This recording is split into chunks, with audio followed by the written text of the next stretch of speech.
Wyoming Territory, July 1873.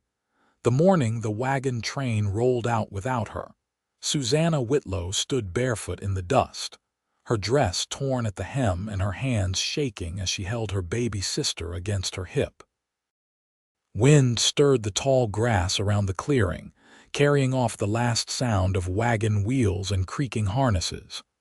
The sun was already high, burning down through the wide blue sky. She could still see the dust cloud in the distance, but it was moving fast, faster than she could chase on foot. They had left her and the child.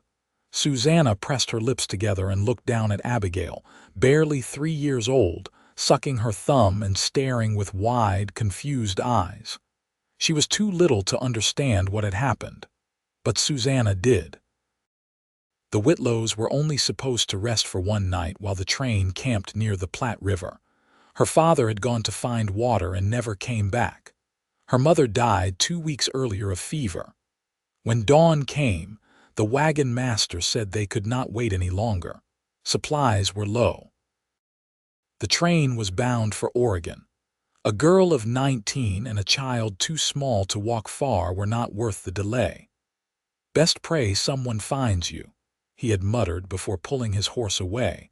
Her heart had cracked clean down the middle when the last wagon disappeared. She had nothing but a half-empty canteen, a biscuit wrapped in cloth, and her father's rifle unloaded. She did not even know how to fire it. She had never needed to. Her father had always been the one who protected them. Now she sat in the grass, arms tight around her sister, trying not to cry. The wind shifted again. This time it brought hoofbeats. She stood fast, heart climbing into her throat. She shielded Abigail behind her, squinting toward the rise behind the trees. A dark horse appeared first, then the rider broad-shouldered, strong as a stone wall, guiding his horse with easy grace. Dust clung to his boots and his trail-worn hat sat low over his brow, but she knew him. She would have known him even if 10 years had passed. "Susanna!" His voice cracked through the stillness. Her breath left her chest in a rush. "Asa!" Asa Penwright pulled up hard, dismounted in one motion, and strode toward her across the clearing. His eyes swept over her, then the child clinging to her skirts. "I asked around when I caught up with the wagons," he said, voice low. "They said you were gone, left behind." She nodded, unable to speak. The tears came fast this time, hot and silent. Asa looked at her like he was seeing a ghost. "I thought you were days ahead of me." "I never figured, damn it, Susanna." He reached for her hand, but she hesitated.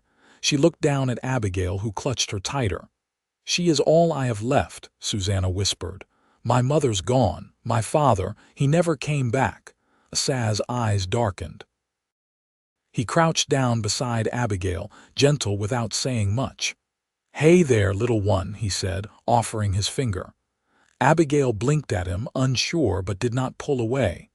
"She does not talk much," Susanna said. "She does not have to." They stood in silence for a moment, the wind brushing through the cottonwoods, the sky wide above them. Asa stood. "You cannot stay out here. I have supplies. My horse can carry us back to the outpost." Susanna looked past him toward the horizon. "And then what?" "No family, no money. No one will take in a girl and a child." "I will," Asa said simply. Her eyes snapped to his. "You do not have to say that. I am not saying it because I have to." He took a step closer. "You remember what we promised back in Kansas before you left," she remembered. She had not let herself think of it in a long time. The way he had kissed her hand behind the barn, said he would come after her one day. "I thought you forgot," she whispered. "I never did. I was just waiting till I had something to offer." She looked at his face, the dust on his skin, the worry in his eyes, and something inside her cracked open. "You came back," she said, "even when no one else did." "I would have come sooner if I had known," he said. She nodded once. "We will go." "But I am not weak, Asa. I can carry my own weight." "I know you can." He reached down, lifted Abigail gently into his arm, and offered his other hand to Susanna. "You always could." They rode double on his horse, the child nestled between them. As the sun sank low over the plains, the shadow of the wagon train faded behind them. Ahead, the road was long, uncertain, but she was not alone anymore.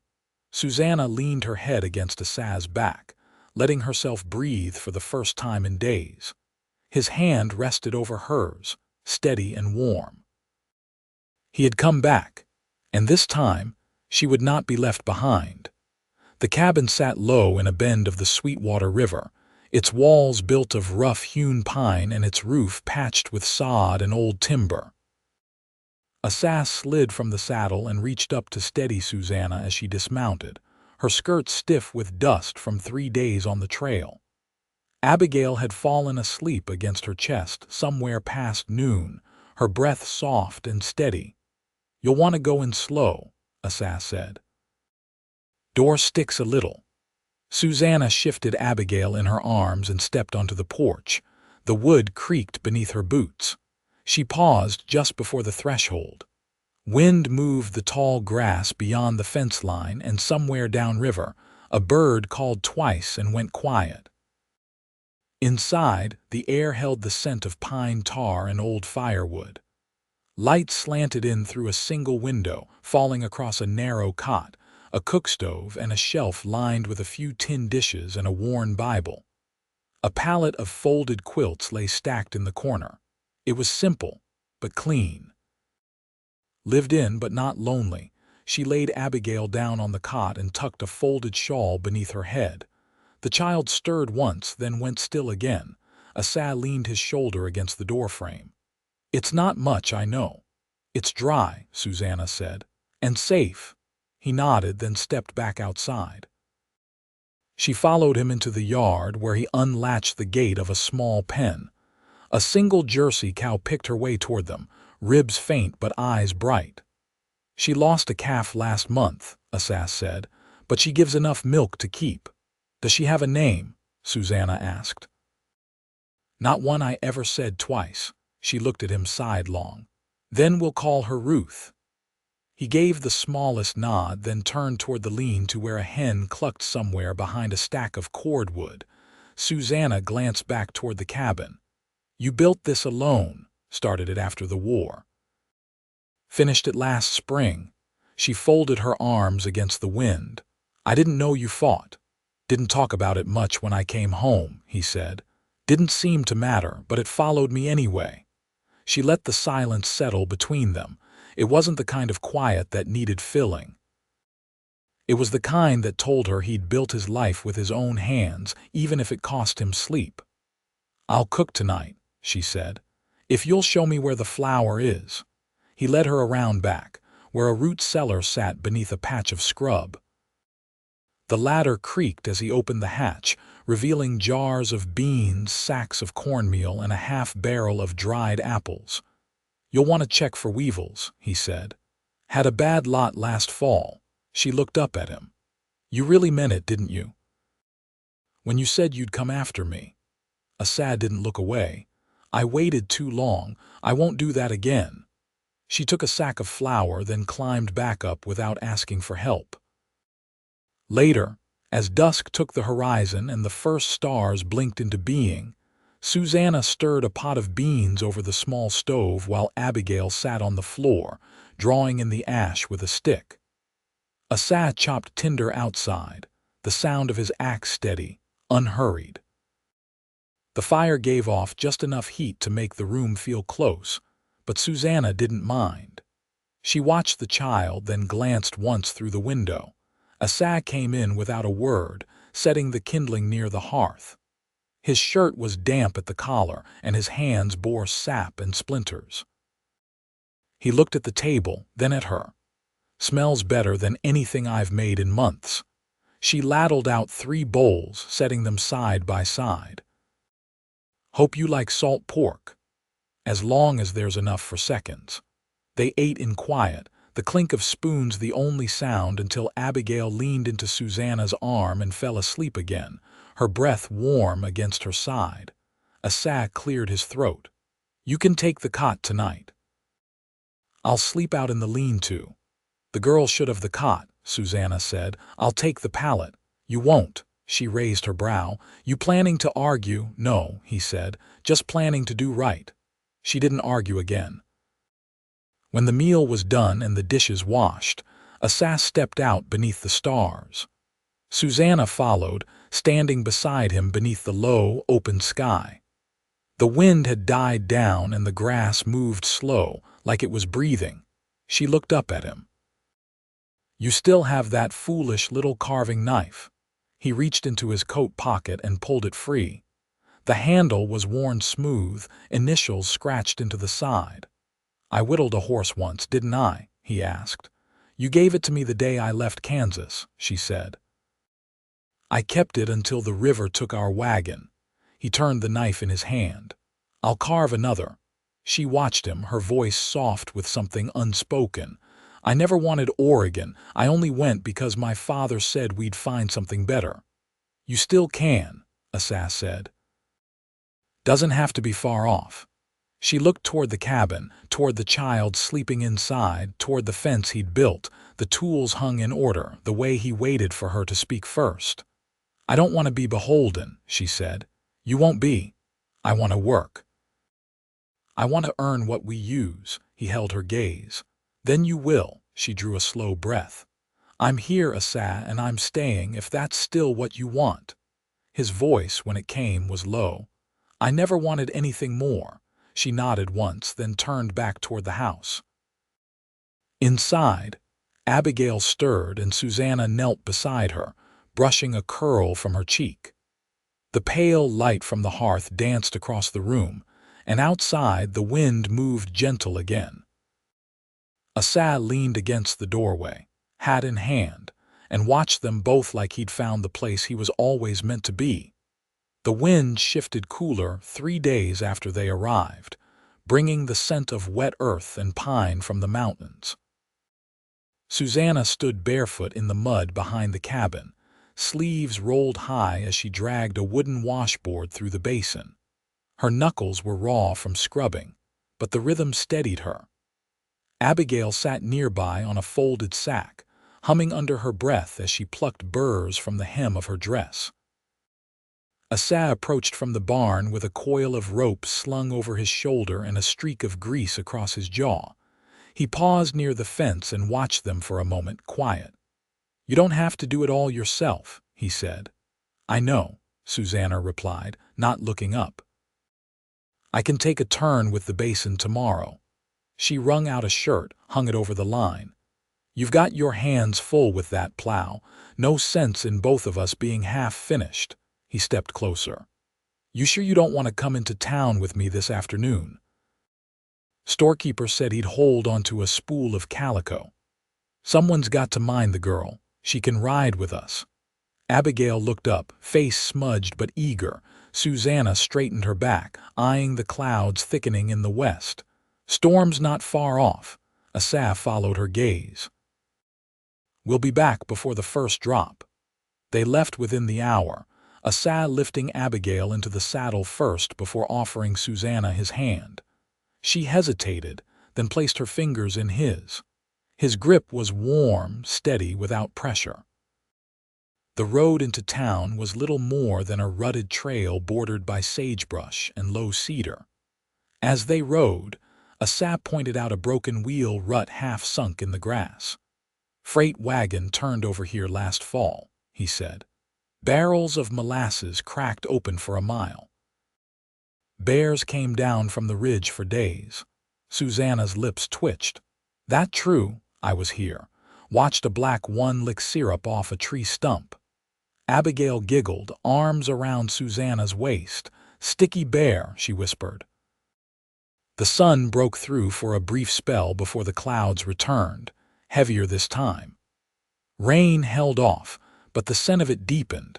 By the time they reached the general store, a squat, square building with a warped porch rail the wind had picked up. Asa dismounted first and lifted Abigail down. Susanna followed, brushing loose hair from her cheek as they climbed the steps. Inside, the store was dim and close with the scent of kerosene and dried tobacco. A man behind the counter looked up, his beard more gray than black. "Penwright," he said. "Didn't figure you'd come before Wednesday." "Storm's coming," Asa replied. "Figured I'd beat it." The storekeeper nodded once, then turned to retrieve a bolt of fabric from the back shelf. "Kept the blue one like you asked." Asa handed it to Susanna without a word. She ran her fingers over the cloth. It was plain but strong. "You've got a good eye. I figured it'd mend easy." She met his gaze for the briefest moment. "It will." Abigail wandered toward the corner where a basket of wooden spools sat beside a cracked mirror. She lifted one, turned it in her palm, then looked to Susanna. "Go ahead," Susanna said. "Just one." They left with a small sack, flour, salt, matches, and the cloth. The wind had shifted again by the time they reached the edge of town, pushing hard from the north. Asa adjusted his hat and glanced at the sky. "Storm will break before nightfall." Susanna pulled her shawl tighter. "Then we'd best hurry." They rode back faster, the clouds heavy with silence. By the time they reached the cabin, the first drops had fallen, slow and cold. Asa unsaddled quickly, guiding the horse into shelter while Susanna rushed inside with Abigail and the sack. She had just lit the lantern when Asa ducked through the doorway, water dripping from his collar. "Dry shirts in the trunk," she said without turning. He paused beside the stove. "You sure you want to stay? I'm not going anywhere." "I don't mean just through the storm." She turned then, her eyes steady. "I know what you meant." He stepped closer, the lantern casting a long shadow behind him. "Then I want to be clear, go on. I never planned for any of this. Not the girl, not the timing. But I've been alone a long while, and I've got land that needs hands, a house that needs more than one voice in it, and a heart that's been waiting longer than it should have." Susanna's breath caught, but she didn't look away. "Are you asking me for something?" "I'm asking if you'd build it with me, not just help run it, make it yours too." She studied him for a long moment, her voice soft when it came. "I've known cold mornings, Asa. I've known rooms where no one remembered my name. But I've never known a man mean what he said the way you do." He didn't speak, just waited. "Then yes," she said. "We'll build it together." Rain struck the window harder now, but inside the cabin it was warm. Susanna crossed the room and pressed her palm to his jaw, her thumb brushing the edge of his beard. He leaned into her hand, eyes closing for a heartbeat. Behind them, Abigail stirred on the cot, murmuring in her sleep. Asa's voice was rough. "We should get the fire going stronger," Susanna nodded. "I'll fetch more wood. I already stacked some by the door." She turned and he reached past her, setting another log gently onto the flames. The fire caught, brighter than before. Outside, the storm broke wide, but inside, the warmth held. And nothing felt uncertain anymore. By early September, the air held a crispness that hadn't been there a week before. The days shortened slow, and the hills east of the cabin began to turn gold at the edges. Susanna moved through the rhythm of their days with quiet steadiness, morning starting before light. Yards of cloth stretched across the table.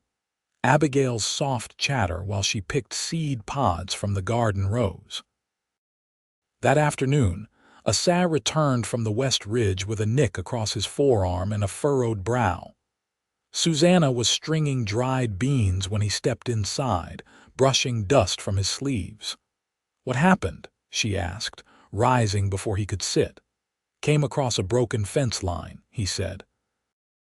"Elk pushed through last night, took half the lower posts with them." She wiped her hands and crossed the room to him. "Let me see it." He held out his arm without protest. The scratch was shallow but tracked long, thin as a sewing thread from elbow to wrist. She cleaned it with warm water, her fingers gentle but certain. He watched her hands, saying nothing. "I'll help mend the fence," she said, binding the cloth tight. We can cut new posts from that fallen pine near the creek. I don't expect you to haul timber. I didn't say I'd carry it alone. He rested his hand over hers. I'm still getting used to having someone beside me. You're not the only one. They rode out early the next morning, Abigail left in the care of Mrs. Talbot, a widow neighbor 3 miles off who kept chickens and had a soft spot for little girls with quick hands. Asa had hesitated at first, but Susanna had already bundled a change of clothes and packed corn cakes in a tin. She'll be fine, she said. That woman has more stories than a preacher's wife.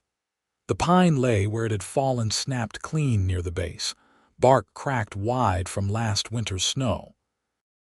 Asa measured with his eye, then drove the axe in. The sound rang sharp through the trees, echoing off the slope. Susanna worked beside him, stripping branches with a hatchet, the rhythm falling into sync. You ever think on Kansas? He asked, not looking up. Sometimes, she said. But mostly when I'm not busy. Your folks ever talk about the war before you left? My father did when he drank too much. Said he lost 2 brothers to Shiloh and 1 to fever down in Georgia. My mother never spoke of it. He paused, dragged the axe blade free. I think on it more than I should. She didn't answer right away, just gathered kindling into her apron. When she finally spoke, her voice was steady. You're not the only one with ghosts. They worked until noon, then sat side by side near the creek, boots in the moss and the sun warming their backs. Asa took a strip of dried venison from his coat pocket and handed half to her. You ever think about having more? He asked. She looked at him, puzzled. More what? Children. She folded the meat in her palm. After the fever took my mother, I worried Abigail wouldn't pull through. She wouldn't eat for days.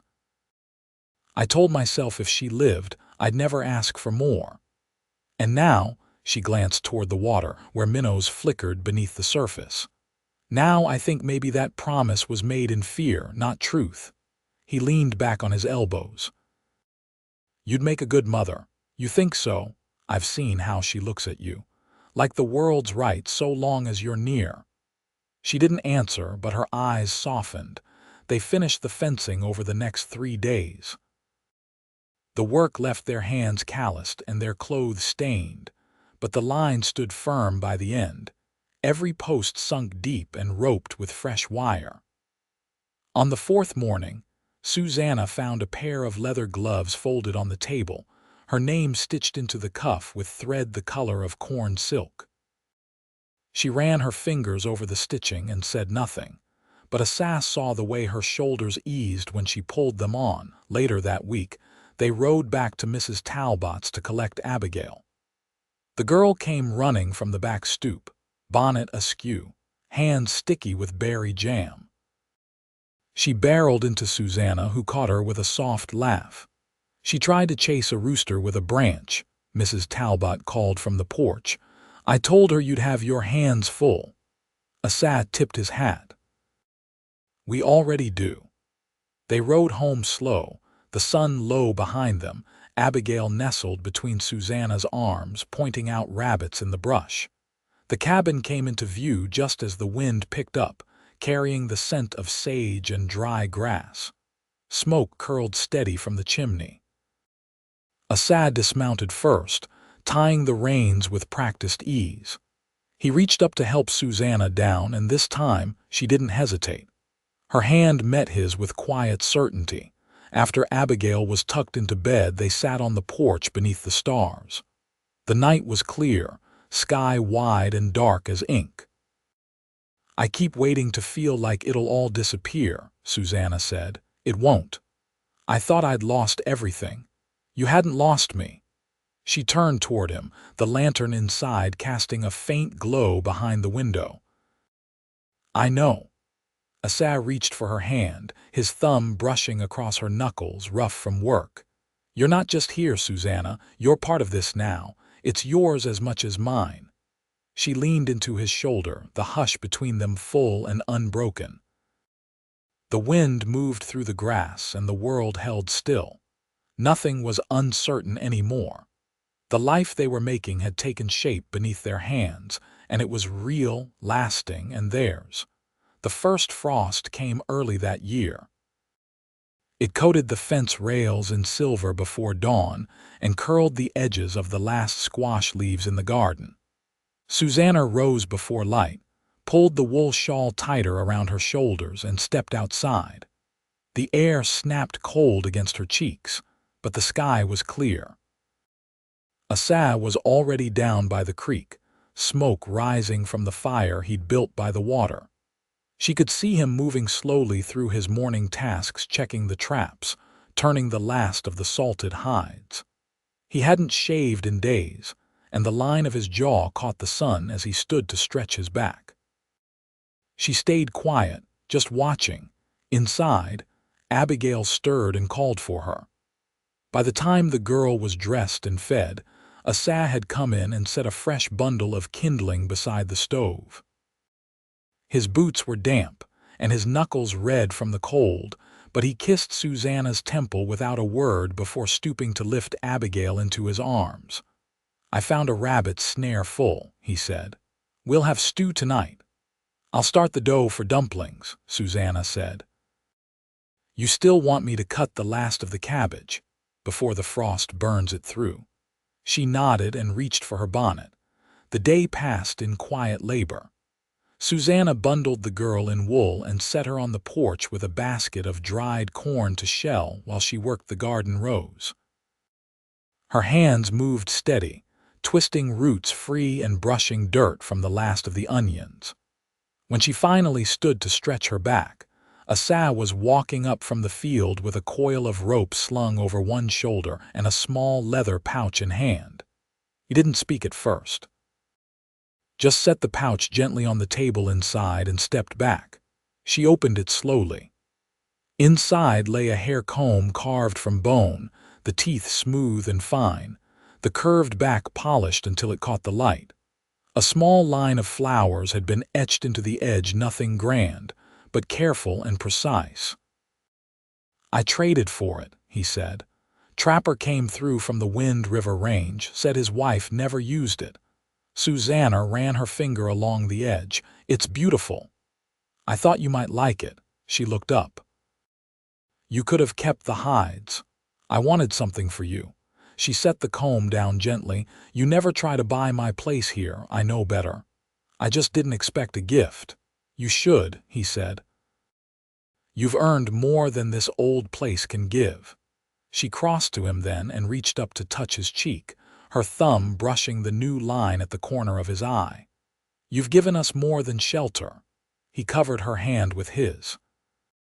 "You gave me back something I thought was gone for good." That night, the stew simmered low while Abigail dozed curled in a quilt on the floor.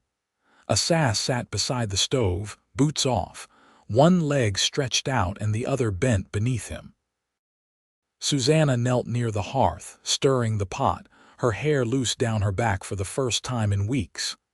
"You ever think about a church wedding?" he asked quietly. She turned to him, spoon still in hand. "I thought we might not need one. We don't, not to be sure. But I figured it might mean something, to stand up and say what we already know. Would it be here or in town? There's a circuit preacher comes through once a month. He's due next week." She set the spoon aside. "Then I suppose we'd better find something for me to wear." The next 7 days passed in a hush of preparation.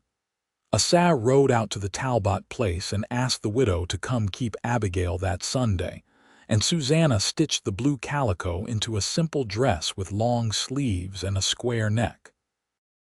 She pricked her fingers more than once and muttered at the seams, but by Saturday night, it hung from the peg with quiet pride. That morning, the preacher arrived on horseback with a Bible in his saddlebag and a bent frame that spoke of long roads. He shook Asa's hand, nodded once to Susanna, and asked if they'd like the service inside or under the sky. "Here," Asa said, motioning to the slope behind the cabin. "She likes the cottonwoods." The preacher nodded again. "Then that's where it'll be." They stood beneath the trees with the leaves shivering gold overhead. Abigail watched from Mrs. Talbot's lap, dress clean and eyes wide. The preacher kept it short, just a few words about honor and keeping to one another, then asked if they'd speak their vows. "I will," Asa said without pause. "So will I," Susanna said, voice clear. He took her hand in both of his, and they stood like that while the wind moved slow around them and the preacher closed his Bible. That night they didn't speak much. Abigail snored softly from the cot and the fire burned low. Asa laid a quilt down near the hearth and Susanna sat beside him, legs tucked beneath her. "What now?" she asked. "Now we build the rest," he said. "One day at a time." She leaned into him, her head resting on his shoulder. "I think I'd like to plant apple trees next spring. I'll dig the holes, and maybe a second milk cow if we can trade for one. We'll find a way," she smiled, eyes closed. "You always do." He wrapped an arm around her, pulled her close, and kissed the top of her head. They stayed like that until the fire settled to embers and the wind outside turned soft again. Years passed. The cabin grew, one room added, then another. The apple trees bloomed come spring, and Susanna planted lilacs along the fence. Abigail grew tall and quick, always with dirt under her nails and petals in her pockets. The fields bore enough to trade, and the kitchen never stood cold. And every morning before the sun crested the ridge, Asa rose with his arm still warm from where she'd slept beside him, and Susanna stirred the fire with steady hands, her wedding comb tucked in her hair. Their life never got loud or easy, but it stayed true. And in that quiet corner of Wyoming, where the grass bent with the wind and the sky stretched wide, they built something lasting, something that held, something that never had to be spoken to be known.